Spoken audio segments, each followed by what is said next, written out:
Hello बच्चों, आज मैं आपको पढ़ा रही हूँ आपका चैप्टर पर्वत प्रदेश में पावस के पार्ट 1 के क्वेश्चन आंसर। पावस ऋतु में प्रकृति में कौन कौन से परिवर्तन होते हैं, या वर्षा ऋतु में प्रकृति में कौन कौन से परिवर्तन होते हैं। आपने चैप्टर की अकॉर्डिंग इसका आंसर देना है, अपनी मर्जी से नहीं लिखना, चैप्टर की अकॉर्डिंग दीजिए। तो सबसे पहले लिखेंगे पावस ऋतु यानी वर्षा ऋतु में प्रकृति में बहुत ही मनोहरी यानी मन को मोह लेने वाले, मन को सुंदर लगने वाले परिवर्तन होते हैं, जैसे पर्वत, पहाड़, ताल, झरने आदि भी। मनुष्य की भांति हमें मानवीय क्रियाएं यानी जैसे मनुष्य काम करता है आंखों से देखने का, ऐसे फूल भी हमें खिले हुए फूल आंखों से देखने की भांति प्रतीत होते हैं। ऐसी क्रियाएं करते हुए वर्षा ऋतु में हमें प्रतीत होते हैं। आगे बादलों की आड़ में छिपे पर्वत मानो पंख लगाकर उड़ रहे हों, ऐसा हमें प्रतीत होता है। पर्वतों में बहते हुए झरने मोतियों की लड़ी के समान हमें लगते हैं।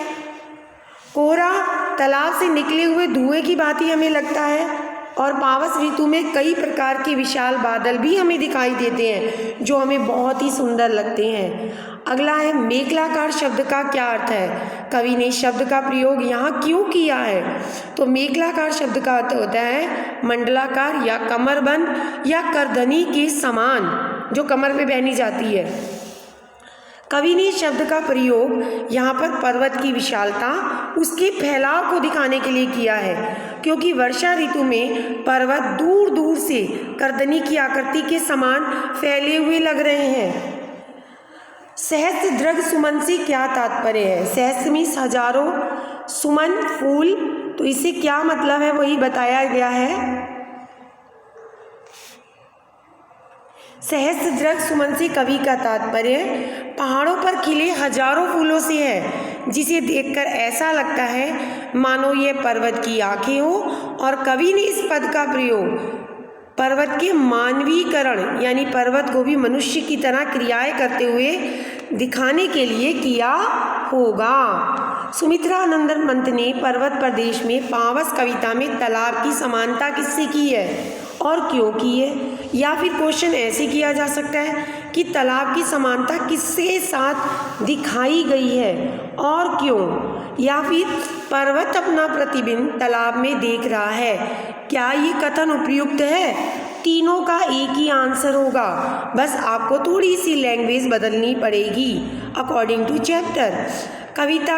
कवि ने तालाब की समानता दर्पण के समान की है, जैसे दर्पण है वैसे तालाब है, क्योंकि जिस प्रकार दर्पण में किसी की भी छवि हम साफ और स्वच्छ देख सकते हैं या हमें दिखाई देती है, उसी प्रकार वर्षा ऋतु में तालाब का पानी अत्यंत स्वच्छ व निर्मल है, जिसमें पर्वत अपना प्रतिबिंब स्पष्ट देखने में समर्थ है, समक्ष नहीं समर्थ है। इसलिए कवि द्वारा तालाब की समानता दर्पण के साथ जो दी गई है वो बिल्कुल उपयुक्त है। पर्वत के हृदय से उठकर ऊंचे ऊंचे वृक्ष आकाश की ओर क्यों देख रहे हैं, वे किस बात को प्रतिबिंबित कर रहे हैं। या अगला क्वेश्चन है पर्वत पर उगे पेड़ कवि को किस तरह दिख रहे हैं। तो उत्तर है पर्वत के हृदय, लोग कहते हैं कि पर्वत के हृदय से है ये निकले पेड़। ऊंचे ऊंचे वृक्ष आकाश की ओर अपनी आकांक्षाओं को प्रकट करने के लिए देख रहे हैं, उनके मन में भी कुछ इच्छाएं हैं, कवि को ऐसा लग रहा है। क्या हो सकती है, वे आकाश के रहस्य को जानना चाहते हैं। ऊंचे ऊंचे वृक्ष मनुष्य के महत्वाकांक्षी, जैसे मनुष्य महत्वाकांक्षी होता है, वो भी हर रहस्य को जानना चाहता है और सदैव आगे बढ़ने की जो उसकी भावनाएं हैं वैसे ही प्रतिबिंबित किया है। अगर अभी तक आपने मेरे चैनल को लाइक, सब्सक्राइब, शेयर नहीं किया तो जल्दी से कर दीजिए।